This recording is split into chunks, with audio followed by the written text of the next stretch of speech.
Hello, and thank you for joining us at Straight Outta Savannah, talking with Tammi, with my guest Anika Wilson. She is on fire, and I am so excited to be here talking to her.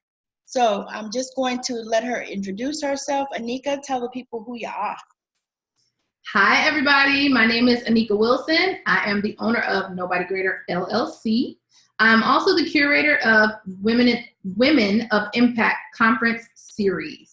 I am the host of Your Voice, Your Power with Anika podcast and many other ventures.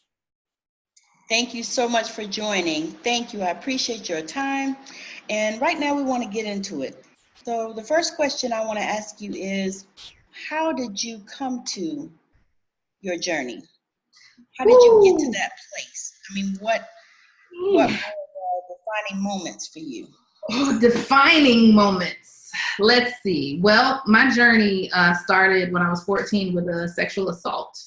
And at that time, I was a girl and life did not stop. It was just starting to get crazy. And, I went to college. I did all the things I was supposed to do, right? The things that life tells us we're supposed to do.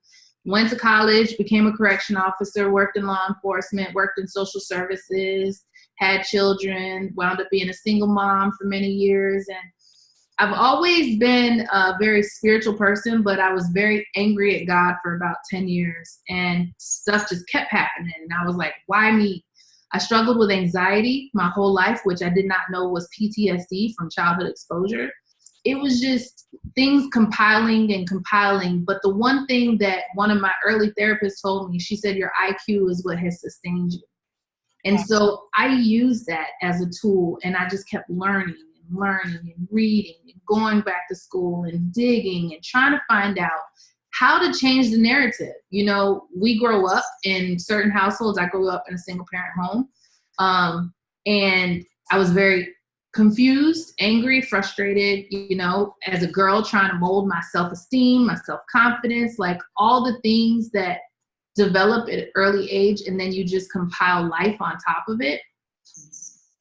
It just kept going. And then I had 2 daughters, and it was like, okay, like I don't want my stuff to manifest on my children. So I have to do something to start changing this, generational curse. And so I started applying a lot of the things that I thought I knew.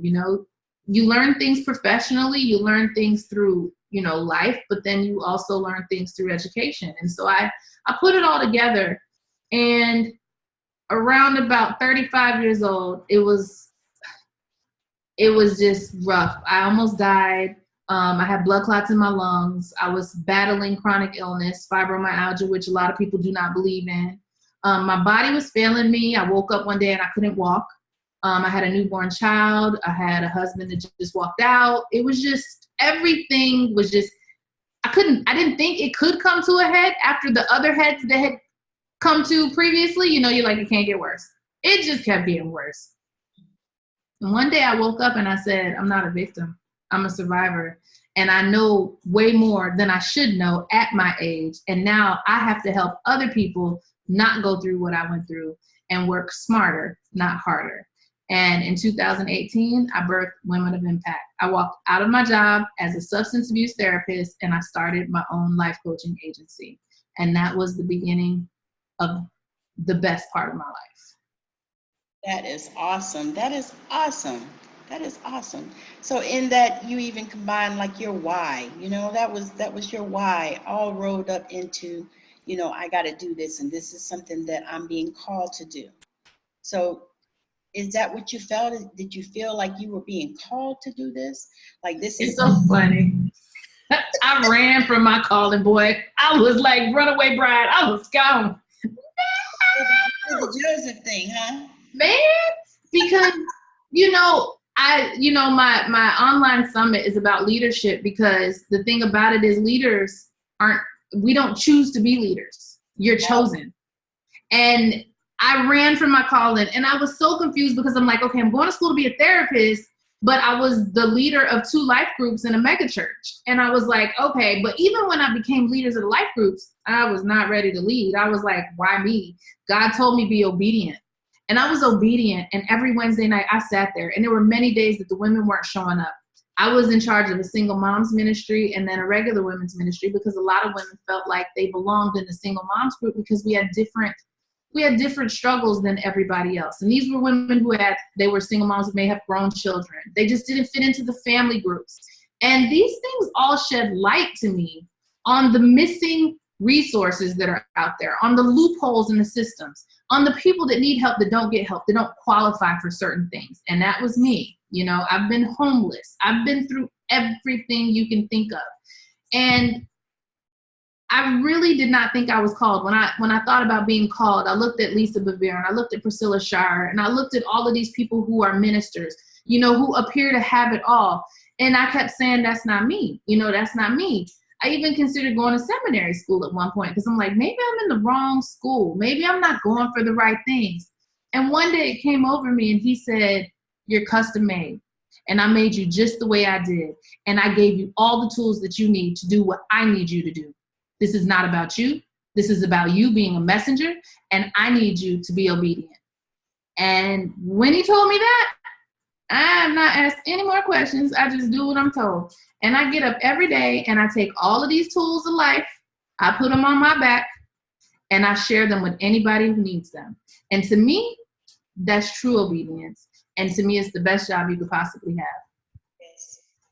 That is so powerful. Oh my God, I almost got chill bumps thinking about that, because there are so many women, just like you said, that need that. They need that help. And some of them, what I'm discovering is they don't know what they need.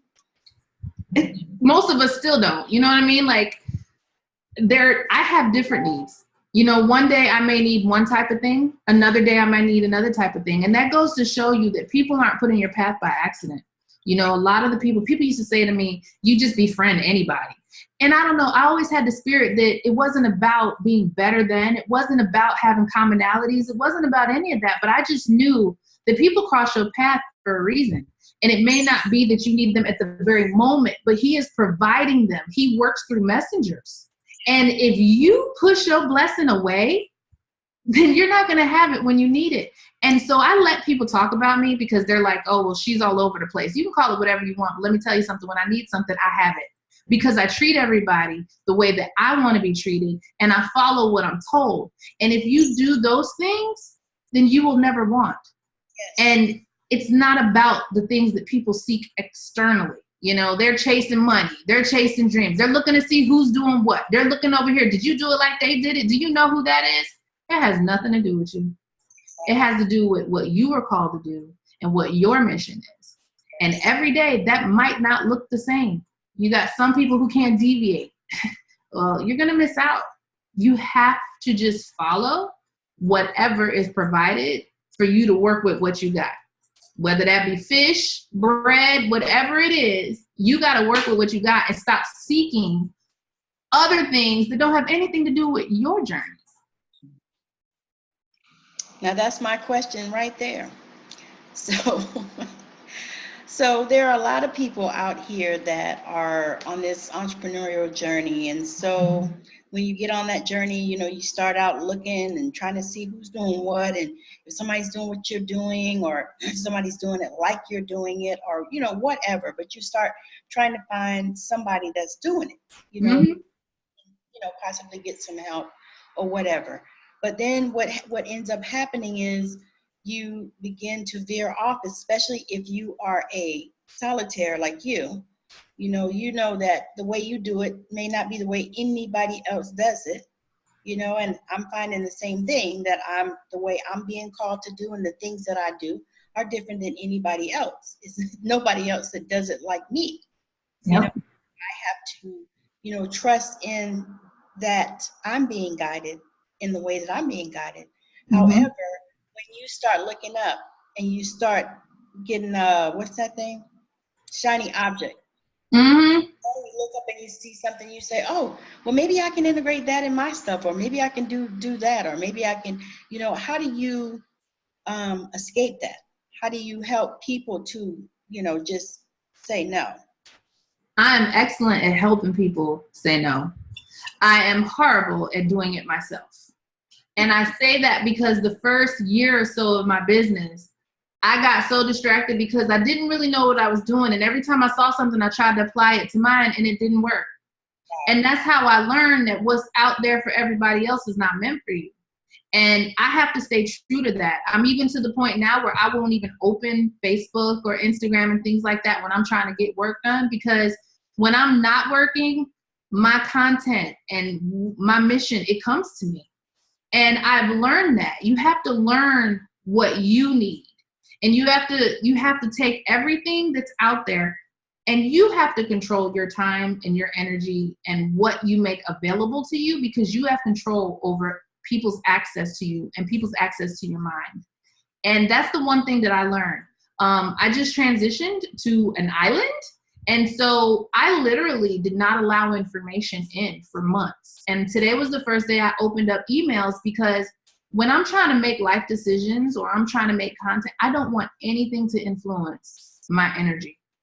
And you have to set boundaries. And that includes your business, your family, your health, your life, and your mind. You are the ones that can access, you can provide, permissions on, just like we do on our blockers, our pop-up blockers, same thing. You control the permissions that you allow to your mind, your body, your soul, your family. You control that. You control what you let in, and you control what you let out. And if you don't have those boundaries in place and you don't have control over the information, it's going to taint whatever it is that you're working on. And so you got to stop comparing everything to what's out there and focus on what you're supposed to be doing. Because we often think that we don't have everything we need to complete a goal.